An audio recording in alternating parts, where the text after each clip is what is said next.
Hi, and welcome to Axelbank Reports History and Today, conversations with America's top nonfiction authors and why their books matter right now. I'm Evan Axelbank, and today we're going to speak with Leah Sottile, the author of When the Moon Turns to Blood, Lori Vallow, Chad Daybell, and a story of murder, wild faith, and end times. This is her first book. She's an investigative reporter whose work has appeared in a host of national publications. Leah, thanks so much for being with us. Thanks for having me. Before we start our interview, I want to invite listeners to our Patreon page to ask for your support in keeping the show going. Go to patreon.com/AxelbankHistory. We will donate part of your contributions to a charity that promotes children's literacy. What was your pandemic project? Mine was starting this podcast. Others maybe learned how to bake or run marathons or fulfilled the lifelong dream of watching every episode of a long TV series. Well, Leah Sottile's pandemic project is the topic of this episode. It's her first book. She was reporting on the disappearance of a woman from Idaho in March of 2020 named Lori Vallow, whose husband would also disappear, whose kids would eventually be found dead, very sadly, and others around Lori would die too. Leah realized that it all needed to be fleshed out. Did religion, or at least what they considered religion, play a role? So, first of all, Leah, do you remember exactly when you heard the name Lori Vallow and what your original plan was to report this story? Yeah, I remember exactly when I heard about it. I just moved into a new house. I was sitting on my couch, amongst boxes, and the story came to me, as many stories do, which was my husband forwarded me a story and said, "This looks like something that I think the subject was Weird Idaho Story." I've done a lot of reporting in Idaho. And what I originally heard was kind of where everyone started with this, that this woman and her husband were missing, her kids were missing. Nobody really knew where they were. And the thing that caught my attention was that someone had said that they thought that the couple's cult-like beliefs might have something to do with where they are or why they disappeared. And it just raised my flag enough to wonder if maybe they held religious ideologies that were similar to ones that I had reported on before. So that's kind of where it started for me. Was I thought, maybe I'll write a magazine story about this missing family. It's so strange. And pretty quickly, I was pitching stories on that to magazines right as the pandemic happened. So I was hearing nothing back. And I just thought to myself, this is just such an interesting story. I don't feel like I should just forget about it and move on. So you're right. It became my pandemic project, was trying to figure out what was going on with this thing. Made the pandemic a lot busier than it would have been, that's for sure. I certainly found that out with this podcast. The story of Lori, Chad, and their children is centered on Rexburg, Idaho, whose motto is America's family community. I got that from Wikipedia. It's the home of Brigham Young University, which I didn't realize until I looked it up on Wikipedia. That means the influence of the Church of Jesus Christ and Latter-day Saints is everywhere in that town. Can you describe what life is like in Rexburg on a daily basis, a typical day? Yeah, it's a really kind of sweet, clean, quiet community. It's very clear to anyone who goes there that the Church of Jesus Christ of Latter-day Saints, the Mormon Church, is looms large there. And I say that because the way the town is actually built, there's a hill in town, and the Mormon temple sits right at the top of that hill. So you can really see it from a lot of places in town. But also, as you said, BYU Idaho is there. And so there is this very big influence of the church there. There's something like there's more than 20 LDS churches in the community. So it's just very clear, especially if you're not from there, that the Mormon Church is a big deal. For my own personal, experience with it was that you can't find coffee anywhere in Rexburg. It can be very difficult to find coffee as someone who You drinks a mentioned lot that in of the book. coffee. Yeah, I was like, oh, okay. Well, that's because, practically everyone here is LDS. So more than 90% of the population there is LDS. So unlike when you go to Salt Lake City, which is previously thought of as, the most Mormon place, it certainly is, but Salt Lake City is a much larger, diverse metropolis than I think a lot of people realize. But a place like Rexburg is very Mormon, and so you really see that in everything. I went to school in Ithaca, which has two relatively famous colleges. I guess one more than the other. There's the school I went to, Ithaca, and then some other school called Cornell, which no one's heard of. No, that's the reverse, of course, is true. Cornell's the big one. I was at the distant cousin. Uh, uh, but it feels like a college town. College students are everywhere and running around. Is that the influence that a college would have in a town that is 90% Mormon, as you say, or is it a different vibe, even though it's still a college town? Definitely a different vibe. I mean, you're not going to see there are no bars where people are spilling out, into the night and Or causing the during the day? typical, yeah, or during the day. Those kind of typical college hijinks, I think, that we all know from like the movies and our own experience. I would say that's not the case there. There are quite a few students, who are 20 years old and are married and are maybe having some of their first children, things like that. So the college experience is not typical there. There's certainly around the college, there's very that kind of young atmosphere. You go to, a smoothie place or a pizza place, and there are college kids working. So you feel that, but definitely more of a family church community, and also a very agricultural community. I remember one of the times I was there just seeing I was up by the temple, and right behind it, there was someone plowing a field. And it's just, that church and agricultural collision is very, very close by. One of the quotes you open the book with is from Ted Bundy, who says, hey, basically, I'm paraphrasing, but he says, hey, I was just a normal guy with a hidden side hobby. That's it. What was Lori Vallow like as a child and as a teenager? She was very well liked from all of the reporting that I did. With people, even as far back as middle school, they recall this very, bubbly, kind person.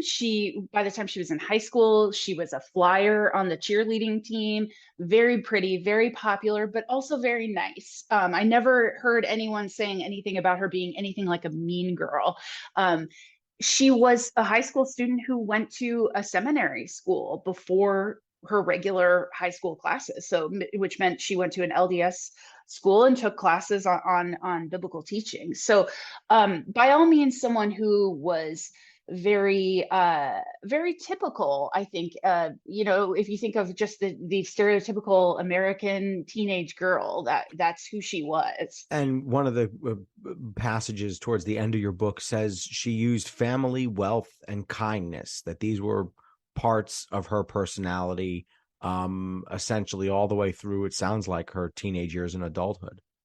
Right. I think that in a way, my reporting really pointed to those things being masks in a way that I think she wore, because everyone that I spoke to was so baffled, even up to people that she knew at church pretty closely to when all of the deaths in this book start happening.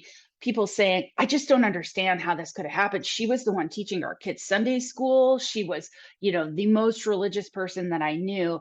And I think that what I started to realize is that in a way, that was why I used that Ted Bundy quote, was that there was this kind of other side of her that maybe people either didn't want to acknowledge, or they just didn't even know was there. So who was Chad Daybell, and how did he wind up with her? It was certainly a winding road they took. Lori, till death do us part, was not necessarily her motto when it came to marriage.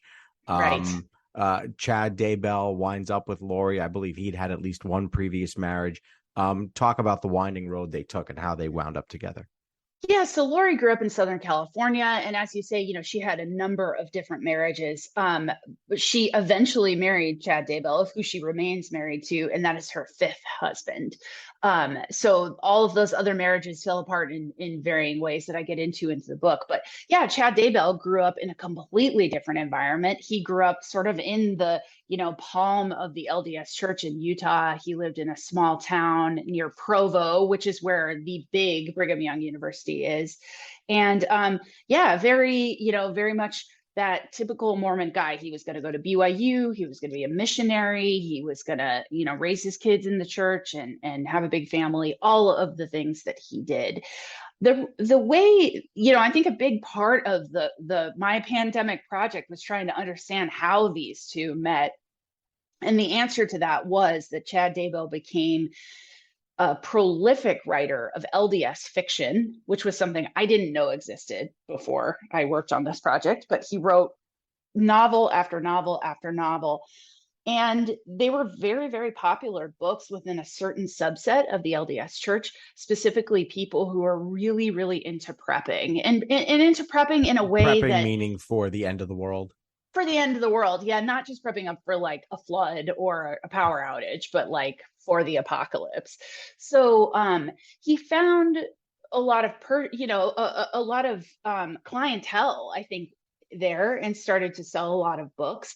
And Lori was somebody who was a fan of those books. How did his storytelling start to impact, before you get too far into the case itself, how did his storytelling start to impact the events that this book chronicles?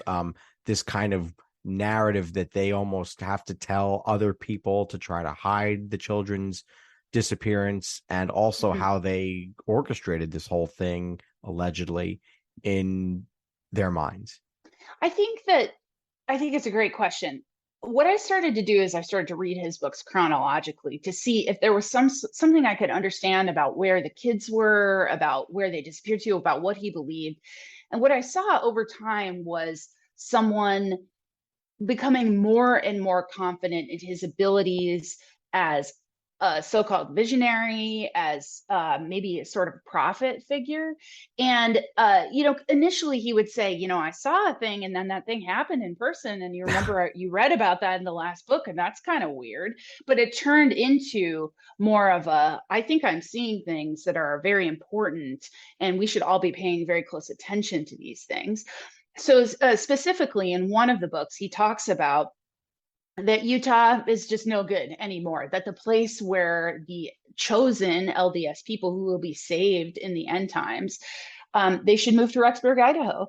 And he ends up, really putting a scene together that was pretty stunning to read, because he talks about baptizing people in the yard of a brick home with a duck pond in the backyard. Well, he ends up describing his house in Rexburg, where the children were eventually found.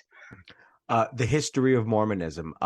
It's gotten a lot of press lately, particularly in this age of Netflix and Hulu and documentaries being done. Describe the history of Mormonism. And then I also want to ask why there are so many strains of Mormonism that have attracted media attention and become quite controversial. Sure.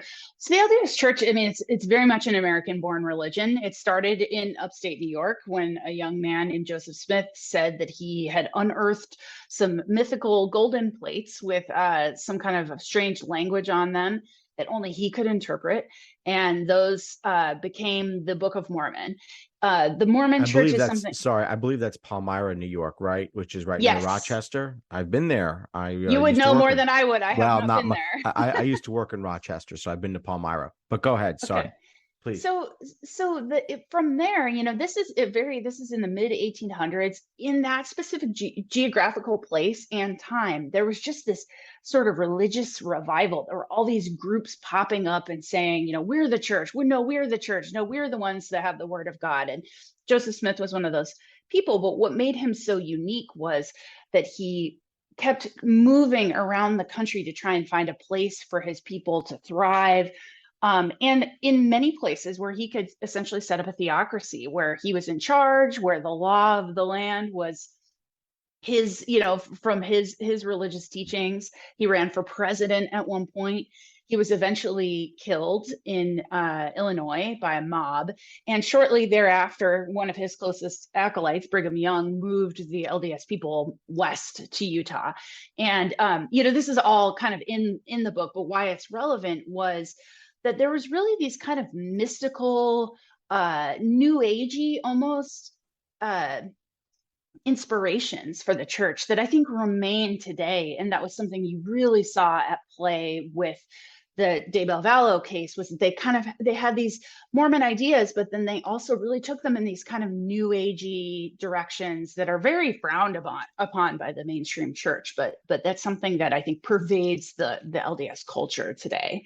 Um, why is policing extremist religion so difficult in America? And how much did you wrestle with the question, when does the public, particularly the police and the media, have a right to become interested in the impact that it's having? Because most religions, we go about our daily lives, we celebrate holidays, we go to church, we go to synagogue, what have you, and it doesn't really become part of the public domain and interest until things happen. But it's still very difficult to declare as to where that line is. So the question is, why is policing extremist religion so difficult in America?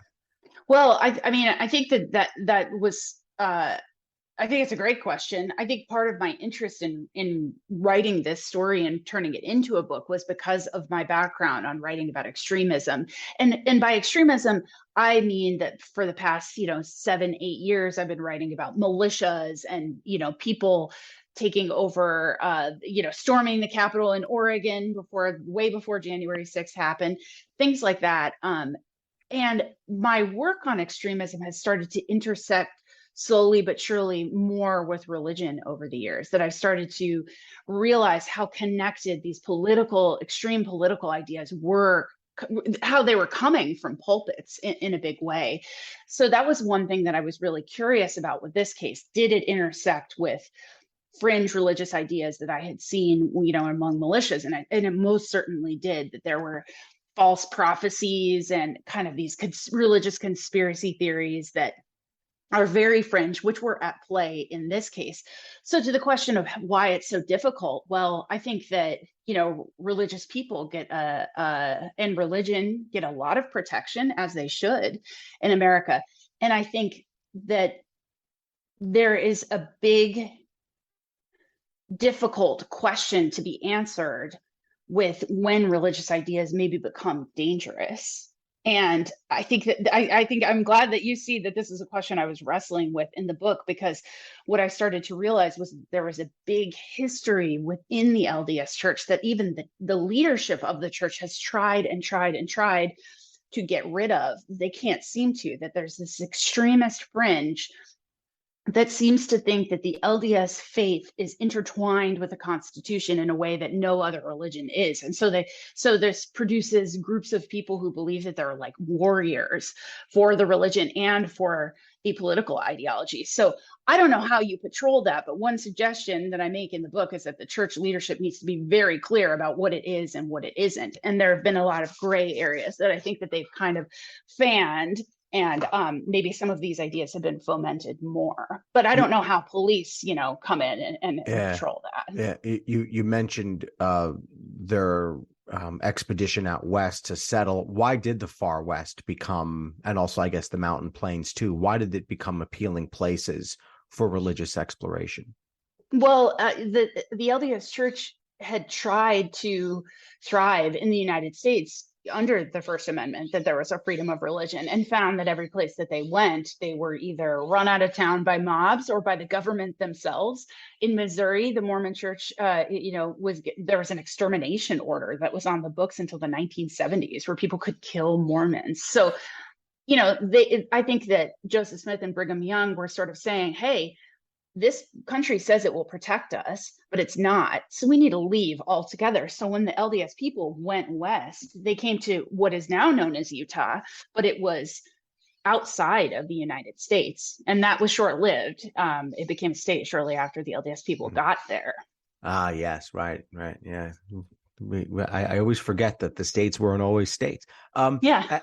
As you began reporting this story, did you find hostility either from folks in Rexburg or from people connected to her and Chad's family, or those involved in Mormonism, as you began asking questions? Nothing like what I've experienced writing about the political far right. what I heard a lot of was silence. There were just people who did not want to talk about it, which I understand. I think that there has been something about this case that has been very contagious within kind of true crime detective circles. And I think that turned a lot of people off from talking to reporters. So, there was also the reality is that I'm an independent freelance journalist, and there were big reporters that were saying to some of the main sources on the story, don't talk, talk only to us, which I get. I've done it. But so more, I had to find a way to tell the story through documents and records, and through the cooperation of people who knew her a very long time ago. So yeah, not antagonistic though, in the way that political stories usually are. All right, so we're here. The case. Who was J.J. Vallow? Who was Tylee Ryan? Who reported them missing? I know they were reported missing at different times, by the way. And how did this case all start? I love the first scene in the book when the police detectives start knocking on the door going, hey, anybody seen JJ? Any clues to where he might be? So who are they? And when did people realize they were missing? And what was the initial police suspicion? So JJ Vallow is Lori's adopted 7-year-old son.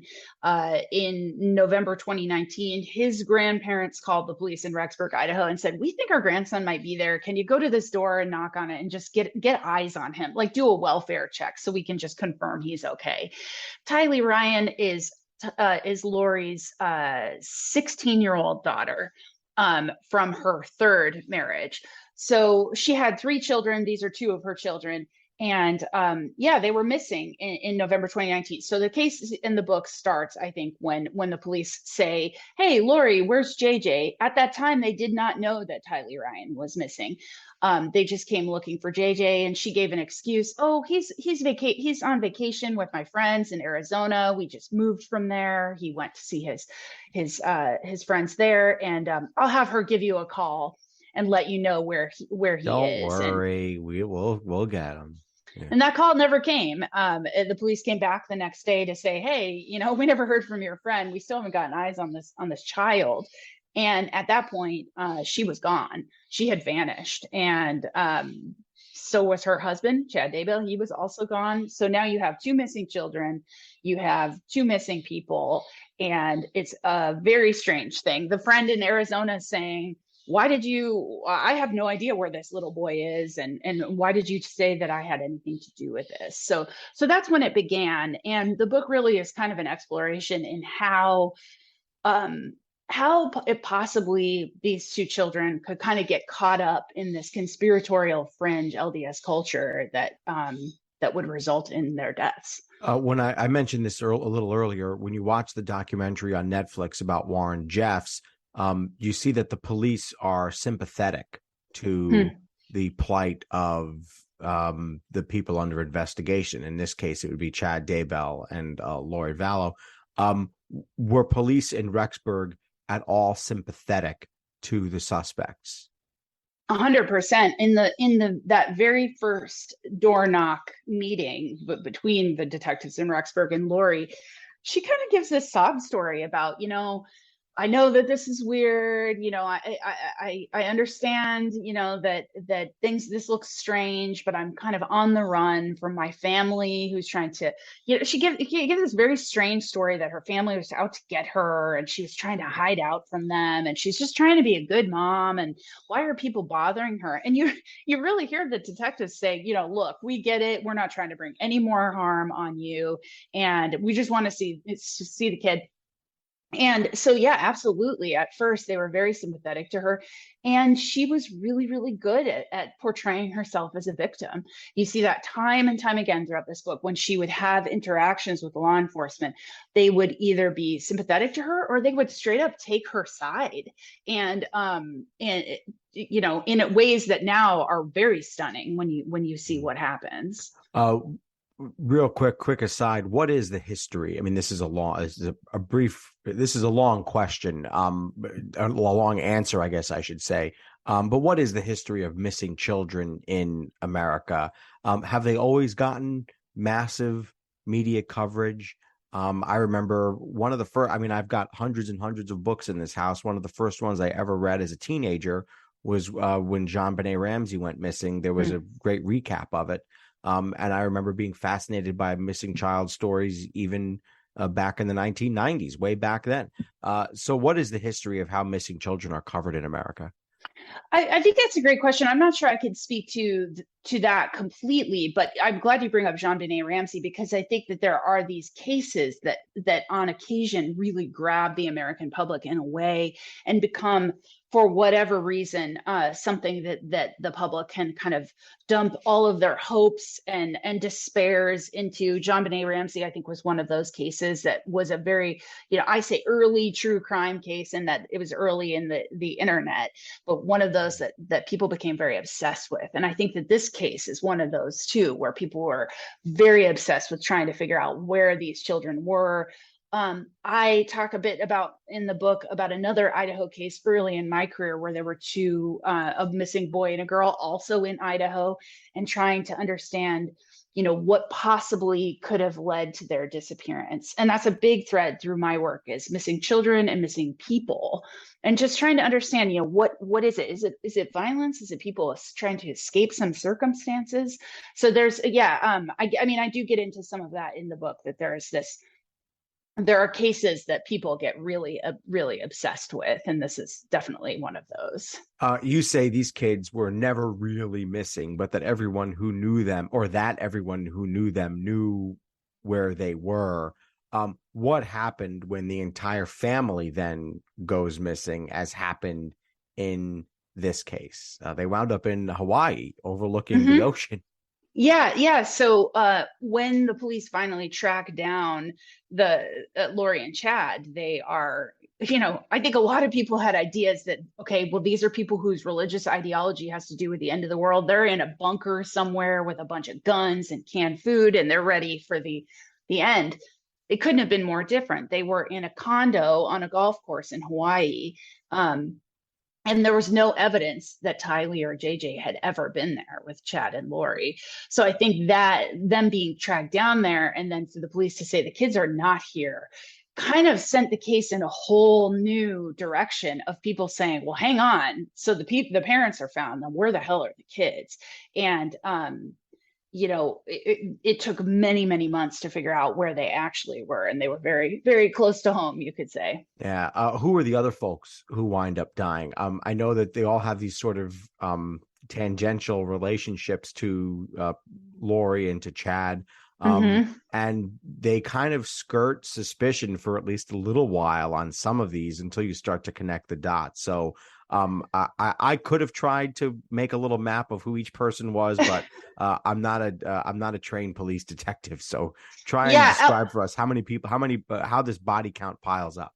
Yeah, there's quite a few. So probably the biggest that we can talk about is Charles Vallow, which is Lori's fourth husband, and the person that she adopted JJ with, so essentially JJ's father. And he died in July 2019, so just a few months before this case hit the national media. And he was shot and killed by Lori's brother, and in what they claimed was an act of self-defense. That the police there initially definitely bought that story, now have revisited whether or not they think that it was self-defense. So you've got Charles Vallow, you have Alex Cox, Lori's brother, who is a big character in this story. He dies very suddenly in December 2019, strange circumstances. You have Tammy Daybell, who is Chad Daybell's wife of 29 years, who dies very suddenly, a very healthy woman in her late 40s, who dies all of a sudden in her sleep in October 2019. So just to recap, you've got Tylee, you've got JJ, you've got Charles, you've got Tammy, you've got Alex, and then there are questions around Lori Vallow's third husband was discovered dead by police in, I want to say, mid 2018. He had died in his apartment. They just said, oh, he had a heart attack and died in his sleep. There are a lot of questions now around that death too. And at what point do you as a reporter start to realize that this is even more than quote unquote just two kids who are missing. What was unfolding in your mind as you start reporting this story?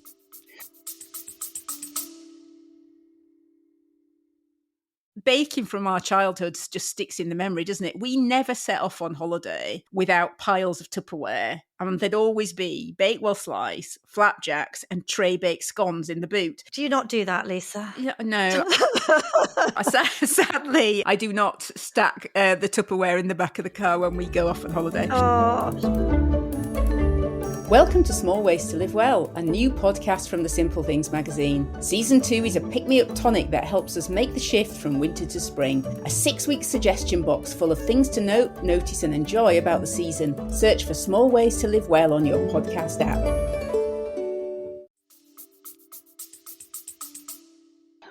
Well, I am very interested in ideology. So I had to know, how much of this story is ideological, and how much of it is maybe allegedly just murderous people. Is there a difference there? And so I really went back and forth as I was reporting this over a couple of years, trying to understand, is this more like the actions of a murderous cult leader, or is it like a serial killer, or is it something completely different? And so I think that I kind of, you see me sort of vacillating in the book between those two things. Is this more like a cult? Is this more like a serial killer? Is this just a strange thing that happened? Is it possible for the bodies of children to end up in someone's husband's backyard and for that to be just a fluke? I mean, I think that that's one thing you start to hear a lot in the defense, the lawyer's defense of this case. Yeah. How hard was it to write a book about something that is still going on? There is still a jury trial that I think it's a jury trial, right? That we're still awaiting. How hard is that to do, to write this book while the events are still unfolding, just to keep everything straight? I mean, most of the historians we interview on this show are writing about people who've been dead for at least 25 or not 50 years or more. What were your sources for all of this? And I know this well as a reporter myself. How difficult is it to depend on public records requests? Yeah, I mean, there was sort of my ability to write this. The book that I pitched was going to have the last third of it be a courtroom drama, and that obviously hasn't happened because the trial keeps getting pushed and pushed and pushed because it's a death penalty case, so it's going to take a long time. So I had to kind of pivot and rely on public records, something that I use a ton anyway in my work. And what was really stunning about this case is that the police departments in Arizona, which is where Charles Vallow was killed, started releasing dumps of like thousands of pages of documents, and all the body cam footage was available. So I started assembling just kind of a narrative of when it started and when the kids were found, and just tried to understand, well, what does that story look like in a complete way based on records alone? And then the records allowed me to just, I've got a pile of them here where they're all highlighted, where I could say, okay, I have a question about this, need to interview this person. I mean, they really kind of ended up being a roadmap for me to understand it more, and to say, I need to dive down the rabbit hole of fringe LDS beliefs in a way that other people have not, that have worked on this story. Can you estimate how many pages you looked through and how many interviews you did? Oh, thousands of pages of public records, because there were so many interviews. Gosh, I don't even know that I could estimate, because there were people that I interviewed over email. There were people who I talked to on the phone. There were people I talked to on a recurring basis, like Chad Daybell's brother. So yeah, I mean, dozens and dozens, I guess I would say. Yeah. And what would it be? You would get back in touch with someone and say, hey, there's this new piece of information I wanted to ask you about. Did you ever see them do something like this? Or do you know why they might have said something like that? Or is there something that happened in the past that I should know about? Yeah, I mean, particularly with Brad Daybell, Chad's youngest brother, I was able to go back to him and say, since the last time we talked, I did a lot more reading of Chad's books. And I'm curious, has he ever talked about this specific conspiracy theory? And he'd say, oh yeah, yeah, definitely. Or, tell me more. I get a very good sense that he's a extremely religious man, but tell me what that means. And he told me, well, my brother, had read the Book of Mormon many, many times before he even went on a mission. So I was able to like understand by going back to him repeatedly with questions, just get a much rounder character of who Chad Daybell specifically was as a person, but as a religious person. I don't know how much you want to get into this because I don't want to give too much of the book away. But a lot of this has been in the news. So what ends up happening? How do police start to piece together these, I guess I can call them alleged murders? Yeah. I think that, it's pretty safe to call them murders because it's just a matter of who committed these murders. The children were found buried in June 2020 in Chad Daybell's backyard. And what became very clear to me at one of the court hearings that I watched, where a lot of evidence was presented and the detectives in Rexburg who worked on the case talked about how they came to find the children there. It really had to do with the cell phone locations of Lori Vallow's brother, that he was spending a lot of time in the very specific places that the police and the FBI brought dogs to, and they could, sniff out these two places where the children were buried. So, that's certainly not a spoiler of the book, because it's, in a way, I put that at the beginning as a reason to say, this is the thing that everyone knows. So my book is really about trying to figure out why and how that happened. And the other body, I mean, I hate to keep going through it, but the other bodies, how firmly can we or detectives or society pin these other, the increasing body count on at least Lori Vallow, if not both Lori and Chad? Yeah. Well, right now they're facing conspiracy to commit murder charges. They're facing first-degree murder charges, all of which carry the death penalty in Idaho. And those are for JJ, Tylee, and Tammy Daybell. The case of Charles Vallow will be revisited. The state of Arizona has said, we've got a lot of evidence here, and as soon as Idaho is finished with Lori, we'd like to see her back in Arizona to face potential charges here around Charles Vallow's death. So, there's everything that is in the book is from public records. So I think when you read it, you see that there is just a lot of discussion of people turning into zombies, and those zombies needing to be eradicated from the earth, and these specific people who are dead, going that way. Do they honestly believe that, or is this an excuse for serial killing? Great question. I think that's something that we'll start to understand from the trial in January. Okay. The Daybell family says that she framed him. This was a big news story I think when they talked to maybe 60 Minutes or something like that.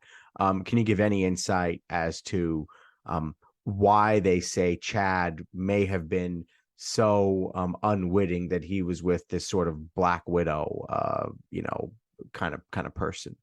Yeah, the interview, I know which one you're talking about, was with 48 Hours. It was with the 5 Daybell children, I believe all who are adults, saying our father was framed. He didn't have anything to do with this. And the reporter really pushing back and saying, but you had the bodies of children buried in your backyard. How is someone framed for that? It's also probably pretty important for your listeners to know that Chad Daybell previously worked as a gravedigger. So this doesn't look great. And they're your children, and they're his children, by the way. I mean, technically, yeah.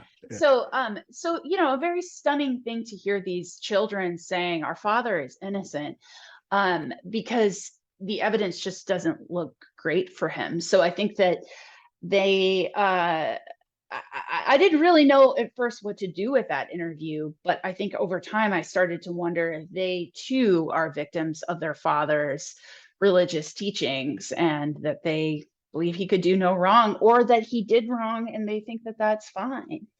So I'm not sure if you know, but I am a reporter myself. I'm more of a day turn type reporter. So it's fun always to interview other reporters. And I want to ask, some people see crime stories and they wonder, well, how does this affect me?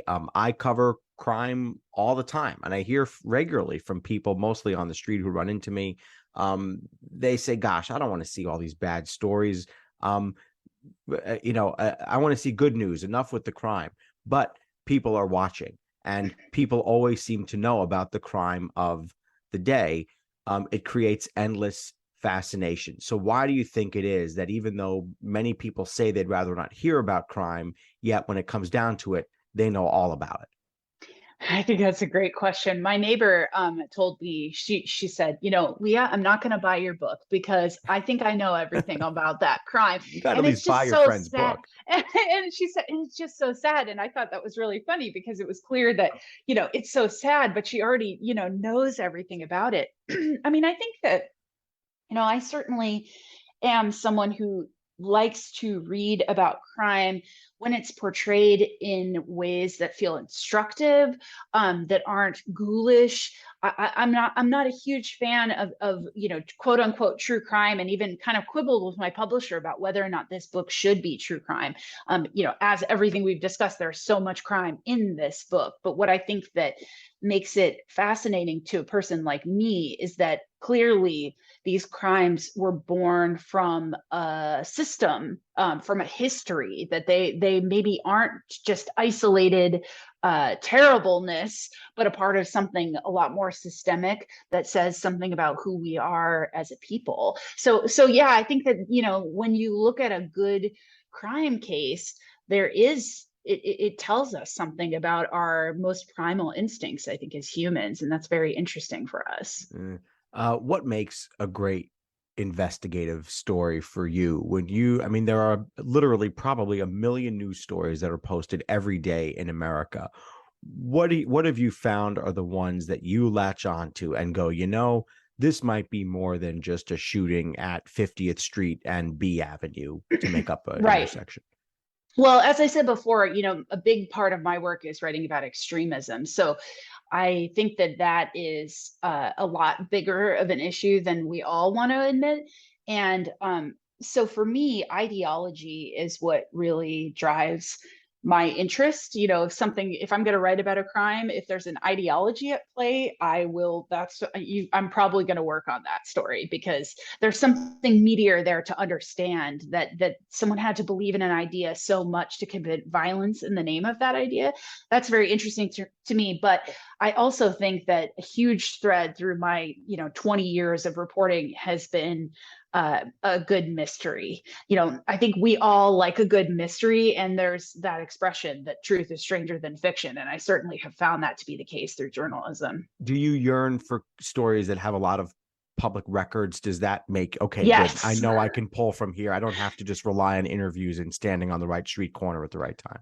100%, because I am very aware that as a freelancer, I write for a lot of big publications, but I'm often the last person on the story. So either sources are very tired, they've been tapped out, they don't want to talk about this horrible thing that happened anymore. So I always find it's very interesting to go to the records to see, what was happening in police departments around this case, to kind of my view as a reporter is that there are people who cover the daily things, and then there are people who cover the national things. And what I try and do is cover all of that entire ecosystem, not just the crime itself, but the investigation of the crime and the coverage of the crime, and try and tell a more sweeping story about that crime in a moment in history and in a time and a place. How do you convince a source who's tired of talking to talk again?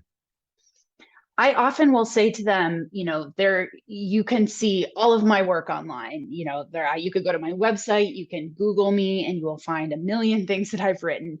And I think you'll see that I have a very different approach to reporting than a lot of people. I take a very long time.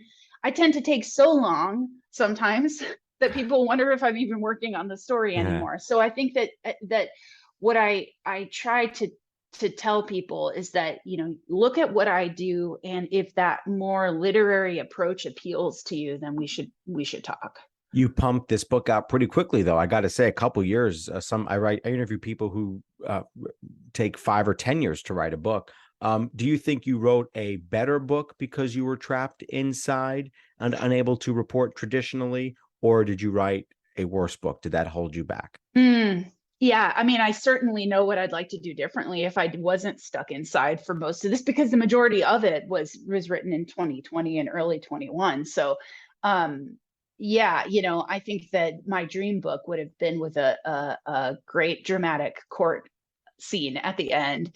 I feel that I'm very strong in on the ground interviews, and there was a lot of that I wasn't able to do because people were inside and I was inside. So, yeah, I think, I knew I wanted to write a book for a long time, and this just seemed like the right time for it and the right case for me to unpack.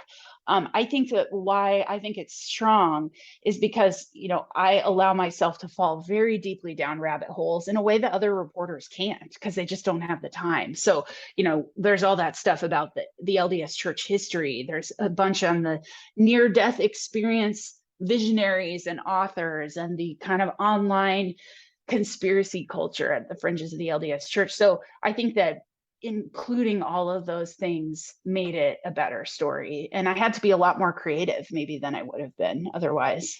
There's something about being a reporter when you know that public records law is on your side, that I have a right to this document and you have to give it to me. Now, they don't always do that right away, but it is nice to at least know that the law is on your side.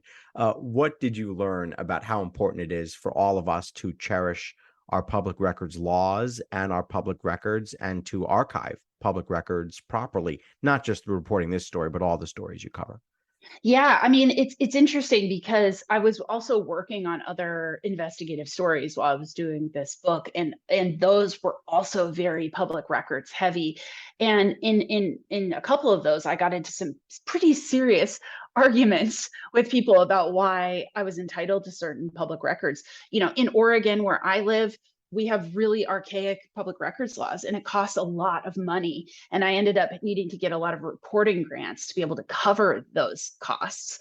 So I think that's absurd. And I think that's something everywhere people should know, that there are states where you still have to pay thousands of dollars to get publicly entitled information. Yeah, How is it public? Yeah, state right. That's not public. States should have absolutely either funds or waivers to certain public records without cost of public records, without any question about that. Yeah. So, but I think that this book is really kind of an exercise in why good public records laws are amazing, because you can see the case in this really clear, unbiased way through the interviews with Lori Vallow, or the interviews with her friends, and investigations that the police were doing. So I think that that's really important, not only in a case of where there's crimes like this, but also to see how our investigative bodies and police departments investigate a case. I think that's really important for us to know too.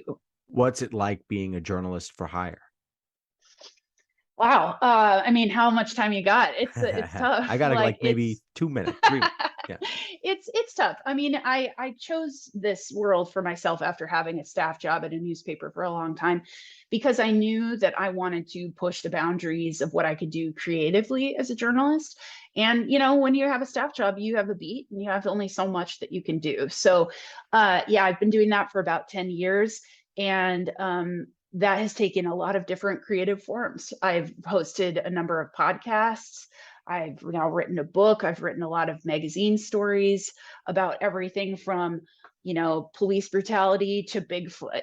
And I think that that is what keeps it very interesting for me, is that I can pick a topic for a while and stick with it. And extremism has been the latest thing for me. I love looking at at authors' dedications. They're almost always to a family member, and sometimes there's a little flourish. I don't know, I'm making it up, to Joe, who just died of cancer and left behind whatever. Yours is, it kind of hit me a little bit. It was interesting. The dedication is for believers. 2 words. Why did you say it that way? And who are the believers? And why did you want them to know that this book was for them? I think I wanted to be very clear from the outset that I feel that the manipulation of other people's religious beliefs is I think it's very wrong to me.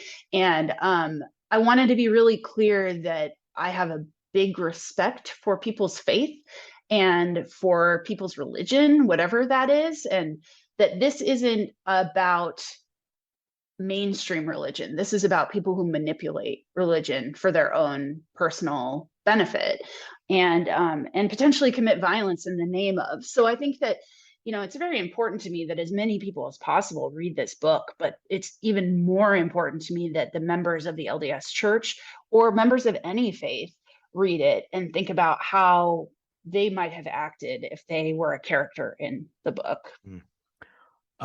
Is book 2 in the offing yet? A little bit. It's a very tiny shell of an idea, but I think the one thing I will say is that it will definitely have something to do with ideology. Awesome.